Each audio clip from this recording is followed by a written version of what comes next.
Hello everyone, welcome in educator wings. कैसे हैं आप सभी? आई होप आप सब बहुत अच्छे होंगे और आपकी उत्तराखंड लेक्चरर स्क्रीनिंग एग्ज़ाम की प्रिपरेशन भी बहुत अच्छी चल रही होगी।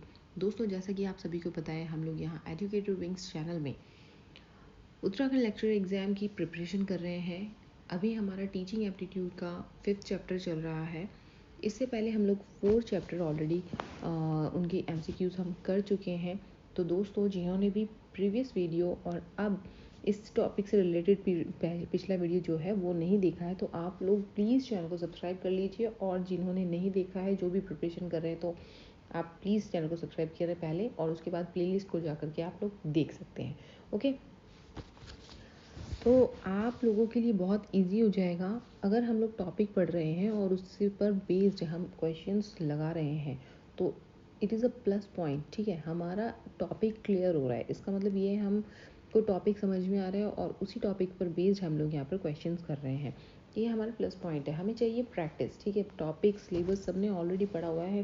प्रैक्टिस मेक्स मैन परफेक्ट, तो इसलिए प्रैक्टिस पर ज़्यादा फोकस करना है हमें। थ्योरी इस पर ज़्यादा फोकस नहीं करना है। ठीक है, थ्योरी एक बार पढ़ ली, 2 बार पढ़ ली, बट जब तक हम प्रैक्टिस नहीं करेंगे तब तक हम उसमें महारत हासिल नहीं कर सकते। ठीक है, तब तक हम ये अश्योर नहीं कर सकते कि हम एग्ज़ाम क्वालिफाई कर पाएंगे, क्योंकि हमें पैटर्न को फेस करना होगा। राइट, एग्ज़ाम में किस तरह के क्वेश्चंस आएंगे, उस चीज़ की हमें हैबिट डालनी होगी।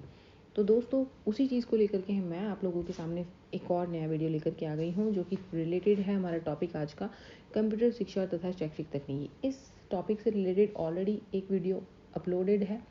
आप लोगों ने नहीं देखा है अगर, तो आप लोग प्लेलिस्ट में जाइए, इस टॉपिक से रिलेटेड वीडियो देखिए। वो पार्ट 1 है, आज का पार्ट 2 है। तो दोस्तों, चलिए शुरू करते हैं आज का हमारा सेशन, कंप्यूटर शिक्षा तथा शैक्षिक तकनीकी। तो आज का हमारा पहला क्वेश्चन है, संप्रेषण होता है। ऑप्शन ए है श्रव्य इंद्रिया, बी दृश्य इंद्रिया, सी श्रव्य दृश्य इंद्रिया, या डी इनमें से कोई नहीं। संप्रेषण किसके माध्यम से होता है? श्रव्य दृश्य इंद्रियों के माध्यम से, दोनों के माध्यम से होता है। तो ऑप्शन सी हमारा यहाँ पर एक्यूरेट आंसर होगा, एकदम सही आंसर होगा सी। राइट, नेक्स्ट क्वेश्चन आता है हमारा क्वेश्चन नंबर 2। सिरोत्तर प्रक्षेपक को सिरोत्तर प्रक्षेपक का उपयोग होता है। ऑप्शन ए है अचल चित्रों में, बी पारदर्शियों में, सी चलचित्रों में, और डी इन सभी में। तो हमें बताना है सिरोत्तर प्रक्षेपक यानी कि जो ओवरहेड प्रोजेक्टर हो जाए। ठीक है, ओवरहेड प्रोजेक्टर। ठीक है, ये OHP है।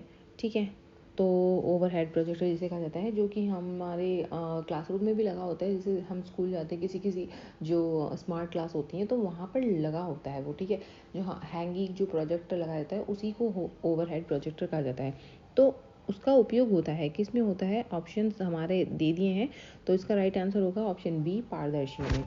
Answer B is right answer. Okay, next है थर्ड क्वेश्चन, चित्र विस्तारक का उपयोग होता है। ऑप्शन ए अचल चित्रों में, बी पारदर्शियों में, सी ए और बी दोनों में, या डी इनमें से कोई नहीं। तो हमें बताना है चित्र विस्तारक का उपयोग होता है किस में होता है? तो अचल चित्रों में और पारदर्शी चित्रों में, पारदर्शियों में, दोनों में होता है। ऑप्शन सी यहाँ पर हमारा करेक्ट हो जाएगा, ए और बी दोनों में। क्वेश्चन नंबर 4 हमारा आता है, अचल चित्रों का प्रदर्शन किया जाता है। ऑप्शन ए है चित्र विस्तारक में, बी है सिरोत्तर प्रक्षेपक में, सी ए और बी दोनों में, और डी इनमें से कोई नहीं। तो अचल चित्रों का प्रदर्शन किया जाता है किस में किया जाता है? चित्र विस्तारक में भी होता है और ओवर हेडेड प्रोजेक्टर में भी होता है। तो ऑप्शन ए और बी यानी कि सी ऑप्शन हमारा सही हो जाएगा।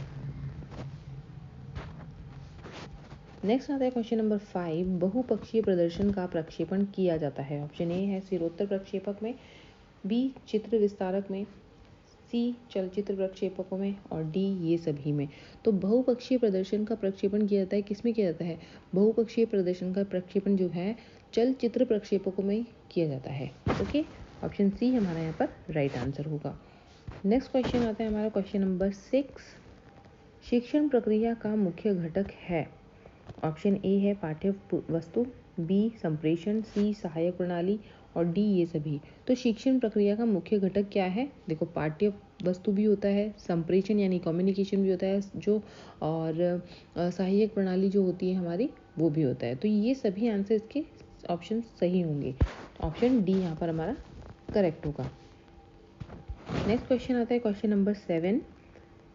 चलचित्रों के प्रक्षेपण से किस प्रकार का प्रदर्शन होता है? ऑप्शन ए है एक पक्षीय, बी द्विपक्षीय, सी त्रिपक्षीय और डी बहुपक्षीय। चलचित्रों के प्रक्षेपण से किस प्रकार का प्रदर्शन होता है वो हमें बताना है। तो ऑप्शन डी हमारे यहाँ पर करेक्ट होगा, बहुपक्षीय। ओके, नेक्स्ट क्वेश्चन आता है हमारा क्वेश्चन नंबर 8। निम्न में से किसके द्वारा वाद विवाद का संप्रेषण किया जाता है? ऑप्शन ए है रेडियो, बी दूरदर्शन, सी टेलीकॉन्फ्रेंसिंग और डी है सिरोत्तर प्रक्षेपक। निम्न में से किसके द्वारा वाद विवाद का संप्रेषण किया जाता है? ऑप्शन हमारा इसमें कौन सा सही होगा? तो टेलीकॉन्फ्रेंसिंग हमारा यहाँ पर आंसर सही होगा।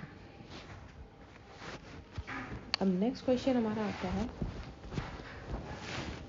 Sorry wait a minute.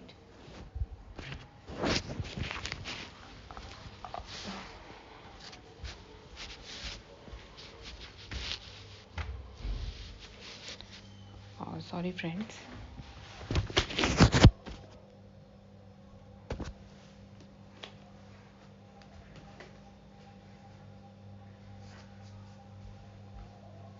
एक सेकंड आप रुकिए।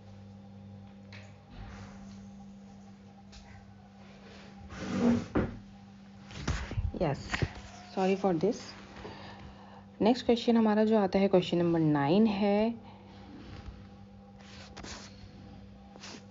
लगभग 2 साल के बच्चे तार वाली भाषा यानी कि टेलीग्राफिक स्पीच का प्रयोग करते हैं। तार वाली भाषा का अर्थ होता है, ऑप्शन ए है तार में प्रयुक्त होने वाले शब्दों का प्रयोग, बी है अंग्रेजी शब्दों का उपयोग, सी है हमारा संक्षिप्त वाक्यों का उपयोग करना, डी है मुख्य अर्थ को व्यक्त करने वाले संज्ञा, क्रिया, विशेषण आदि 2 शब्दों वाली अभिव्यक्ति। तो राइट आंसर हमारा क्या होगा? लगभग जो 2 साल का बच्चा होता है तार वाली भाषा यानी टेलीग्राफिक स्पीच का प्रयोग करता है। तो तार वाली भाषा का अर्थ क्या होता है?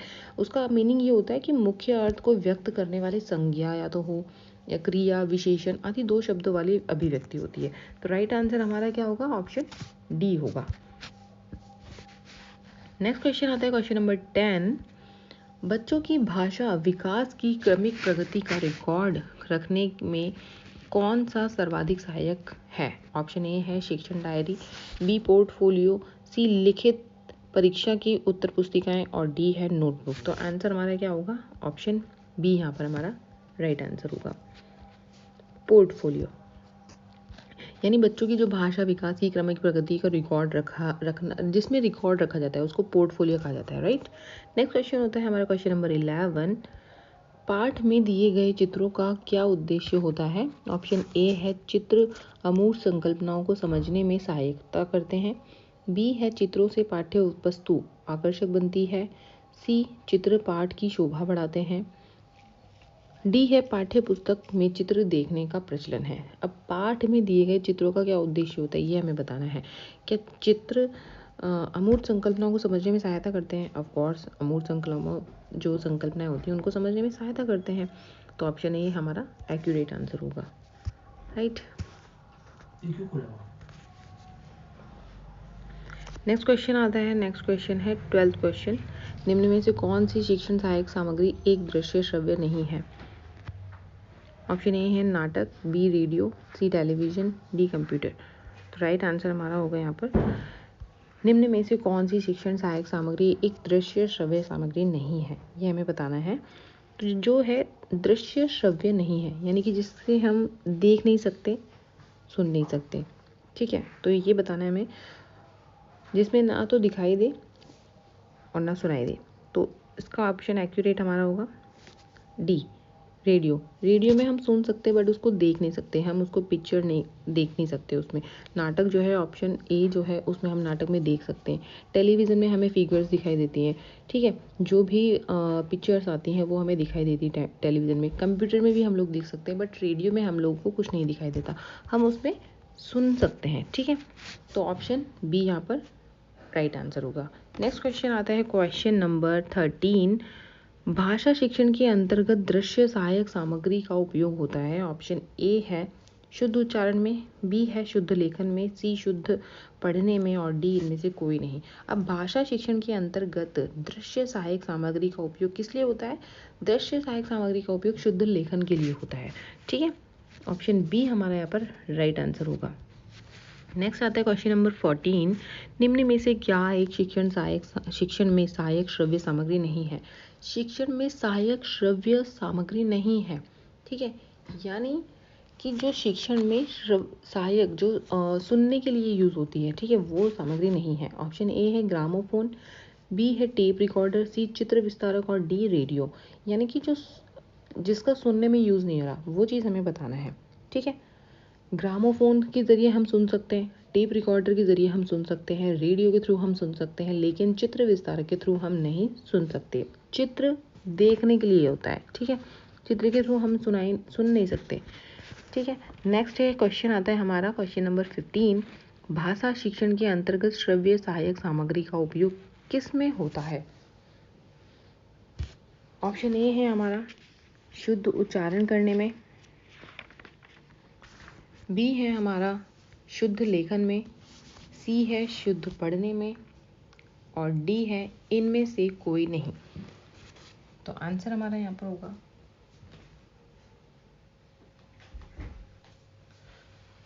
तो राइट आंसर हमारा होगा भाषा शिक्षण के अंतर्गत श्रव्य सहायक सामग्री का उपयोग किस में होता है? ऑप्शन ए यहाँ पर करेक्ट होगा, शुद्ध उच्चारण करने में होता है, राइट। तो आंसर 15 का क्या है? ऑप्शन ए बिल्कुल राइट है। नेक्स्ट क्वेश्चन आता है हमारा 16 क्वेश्चन। कक्षा में किसी वस्तु का वास्तविक स्वरूप चित्र द्वारा स्पष्ट किया जाना संभव न होने की स्थिति में प्रयोग करना उचित होगा। ऑप्शन ए है रेखा चित्र, बी कार्टून, सी चित्र विस्तारक और डी प्रतिरूप। अब क्या पूछा है क्वेश्चन में? ये क्वेश्चन कई बार पूछा हुआ है, बहुत अच्छा क्वेश्चन है, इजी है बट रिपीटेड क्वेश्चन है। कक्षा में किसी वस्तु का वास्तविक स्वरूप चित्र द्वारा स्पष्ट किया जाना संभव नहीं है, नहीं होने पर क्या प्रयोग करना उचित होगा? अब मतलब कोई ऐसी चित्र है जिसको हम ड्रॉ नहीं कर सकते, ठीक है, जैसे आप मैप ले लीजिए, वर्ल्ड मैप ले लीजिए, ग्लोब ले लीजिए, उसमें एक ही फ्रंट साइड का ही दिखेगा ना, राइट। हम जब ग्लोब बनाते तो हमें सिर्फ आगे का हिस्सा दिखाई देता है, पीछे का हिस्सा नहीं दिखाई देता। तो हम उस चीज़ के लिए क्या लेके आएंगे? उसका एक मॉडल लेकर आएंगे, उसके लिए क्या लेके आएंगे? प्रतिरूप, ओके। उसके ज़रिए हम बच्चों को समझाएंगे। तो आंसर हमारे यहाँ पर क्या होगा? Option D. ऑप्शन डी बिल्कुल राइट आंसर है। नेक्स्ट क्वेश्चन आता है क्वेश्चन नंबर 17।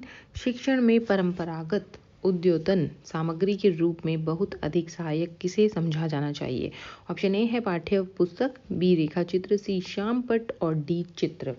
तो कक्षा में किसी वस्तु का जो वास्तविक स्वरूप ये हमने कर लिया है। शिक्षण में परंपरागत उद्योतन सामग्री के रूप में बहुत अधिक सहायक किसे समझा जाना चाहिए?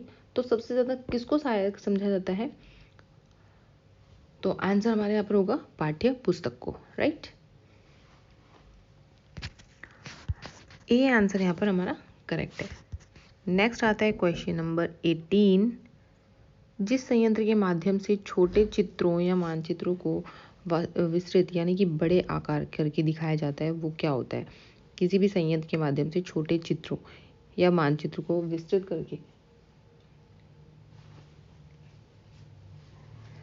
करके दिखाया जाता है, वह क्या है? उसके ऑप्शन देखते हैं हम। ऑप्शन ए है एपडेस्कोप और बी है मैजिक लालटेन, सी ओवरहेड प्रोजेक्टर, सी और डी है लिंगुआफोन। तो राइट आंसर हमारा क्या होगा?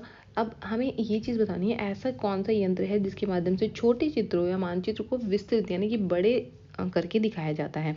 तो एपिडास्कोप के थ्रू हम लोग छोटे जो चित्र होते हैं उनको बड़े तौर पर, बड़े फिगर्स में दिखाया जा सकता है। ऑप्शन ए हमारा यहाँ पर राइट आंसर होगा। नेक्स्ट क्वेश्चन आता है क्वेश्चन नंबर 19। उच्च प्राथमिक स्तर पर कहानी रचना के लिए उपयोगी सामग्री होगी तो कौन सी होगी? उच्च प्राथमिक स्तर पर कहानी रचना के लिए उपयोगी सामग्री कौन सी होगी? ऑप्शन ए है हमारा श्यामपट्ट, बी फ्लैश कार्ड, सी चित्र कथाएं और डी ये सभी। तो उच्च प्राथमिक स्तर पर जो कहानी रचनाओं के लिए उपयोगी सामग्री कौन सी होगी? हमें ब्लैक बोर्ड भी चाहिए, फ्लैश कार्ड भी चाहिए, उसके लिए चित्र कथाएं भी चाहिए। तो ऑप्शन डी हमारा यहाँ पर राइट आंसर होगा। द 19 क्वेश्चन का आंसर राइट हमारा होगा ऑप्शन डी। नेक्स्ट क्वेश्चन आता है क्वेश्चन नंबर 20। निम्न में से क्या एक बेमेल शिक्षक सहायक सामग्री है? ओके, निम्न में से क्या एक बेमेल शिक्षक सहायक सामग्री है? ऑप्शन ए है टेप रिकॉर्डर, बी है रेडियो, सी है टीवी एंड डी ग्रामोफोन। अब इसमें से हमें ये बताना है कौन सा बाकी 3 से अलग है, ठीक है, ये बताना है। अब टेप रिकॉर्डर सुनने के यूज़ में आता है ओनली, रेडियो ओनली सुनने के यूज़ में आता है, ठीक है, ग्रामोफोन सिर्फ और सिर्फ सुनने के यूज़ में आता है। सी जो ऑप्शन है टेलीविज़न, वो देखने में भी यूज़ आता है और सुनने में भी यूज़ आता है, राइट, उसे हम देख भी सकते हैं और सुन भी सकते हैं। तो डिफरेंट कौन सा होगा, सी ऑप्शन हमारा राइट आंसर हो जाएगा यहाँ पर। ओके, 20 क्वेश्चन का सी आंसर राइट है। नेक्स्ट आता है हमारा 21 क्वेश्चन। दृश्य श्रव्य उपकरण सीखने वाले को व्यक्तियों, घटनाओं, वस्तुओं तथा कारण तथा प्रभाव संबंधों के नियोजित अनुभवों से लाभ उठाने का अवसर देते हैं। यह कथन निम्नलिखित में से किसका है? ऑप्शन ए है ब्लेयर, बी क्रो एवं क्रो, सी जीन पियाजे एंड डी स्किनर। तो दृश्य उपकरण सीखने वाले को व्यक्तियों, घटनाओं, वस्तुओं और कारण तथा प्रभाव संबंधियों के नियोजित अनुभव से लाभ उठाने का अवसर देते हैं। तो ये स्टेटमेंट जो है क्रो एंड क्रो ने दिया है। किसने दिया है? क्रो एंड क्रो ने, राइट। ऑप्शन बी यहाँ पर 21 क्वेश्चन का राइट आंसर होगा। नेक्स्ट आता है क्वेश्चन नंबर 22। शिक्षण के अंतर्गत दृश्य श्रव्य सहायक सामग्री उपयोगी है। ऑप्शन ए है हमारा शिक्षण कौशलों के विकास में, बी शिक्षण को रोचक बनाने में, सी है एक से अधिक इंद्रियों को सक्रिय करने में और डी उपरोक्त सभी के लिए। तो शिक्षण के अंतर्गत दृश्य श्रव्य सहायक सामग्री का उपयोग होता है। क्यों होता है? कौशलों के विकास के लिए भी होता है, शिक्षण को रोचक यानी कि इंटरेस्टिंग बनाने के लिए भी होता है और एक से अधिक इंद्रियों को सक्रिय करने के लिए भी होता है, राइट। तो ये सभी यूजेस होते हैं आप अगर दृश्य श्रव्य सहायक सामग्री यूज कर रहे हैं टीचिंग में, राइट। तो आंसर डी हमारा यहाँ पर करेक्ट होगा। नेक्स्ट आते हैं क्वेश्चन नंबर 23। संरचनाओं के विकास में प्रयुक्त करते हैं। ऑप्शन ए वस्तुओं को, बी प्रतिमानों को, सी आकृतियों को या डी ये सभी। संरचनाओं के विकास में किसे प्रयोग किया जाता है? तो ये बताना है हमें। संरचनाओं के विकास में हम वस्तुओं को भी प्रयोग करते हैं, प्रतिमानों का भी प्रयोग करते हैं और आकृतियों का भी प्रयोग करते हैं। तो इस अकॉर्डिंग तो हमारा आंसर डी सभी, ये सभी राइट होगा। ओके, नेक्स्ट क्वेश्चन आता है क्वेश्चन नंबर, ओके, तो इतने ही क्वेश्चन थे आज के। आई होप आप सभी को क्वेश्चंस अच्छे लगे होंगे फ्रेंड्स। दोस्तों ये क्वेश्चन ना मैं खुद सेलेक्ट करती हूँ, राइट, खुद टाइपिंग करती हूँ। तो आप लोगों के लिए मैं मेहनत कर रही हूँ, तो डेफिनेटली प्लीज़ आप लोग भी मुझे सपोर्ट करोगे, पूरा विश्वास है मुझे आप सभी पे, क्योंकि प्रिपरेशन आप ही लोगों के लिए मैं मेहनत कर रही हूँ, प्रिपरेशन आप ही लोगों के लिए करा रही हूँ, क्योंकि मैं भी चाहती हूँ कि आप लोगों का सिलेक्शन हो। तो सिलेक्टेड क्वेश्चंस हैं, बहुत अच्छे क्वेश्चंस हैं, रिपीटेड क्वेश्चंस हैं एंड तो जो भी प्रिपरेशन कर रहे हैं अपने उत्तराखंड लेक्चर एग्ज़ाम की, तो प्लीज़ जुड़े रहिए मेरे साथ लास्ट तक, क्योंकि हमारा अब टीचिंग एप्टीट्यूड की 5th चैप्टर हमारा चल रहा है। इसका एक और जो पार्ट है वो मैं जल्दी अपलोड करूँगी। नेक्स्ट हमारा जो टॉपिक चलेगा हिस्ट्री का चलेगा, जो मॉडर्न हिस्ट्री है उसी से रिलेटेड हम लोग अपने MCQs करेंगे सॉल्व। तो दोस्तों आप लोग चैप्टर पढ़िए, मैं आपके लिए सिलेक्टेड MCQs लेकर आऊँगी जो संभावना है एग्ज़ाम में पुटअप होने की, राइट। एग्ज़ाम में किस तरह के क्वेश्चन आएंगे वही मैं आप लोगों के लिए प्रैक्टिस के लिए लेकर आ रही हूँ। तो दोस्तों प्लीज़ सपोर्ट कीजिए, आप लोगों का सपोर्ट मुझे मोटिवेट करता है कि हाँ मैं आप लोगों के लिए अच्छा कंटेंट बनाऊँ, अच्छा कंटेंट आपको प्रोवाइड कराऊँ, राइट। तो अच्छा लगता है अगर आप लाइक करते हैं, कमेंट करते हैं, कुछ भी प्रॉब्लम है, जो भी डाउट है आप लोग पूछ सकते हैं। नेक्स्ट वीडियो मेरा जल्दी अपलोड होगा। Till then bye bye and take care.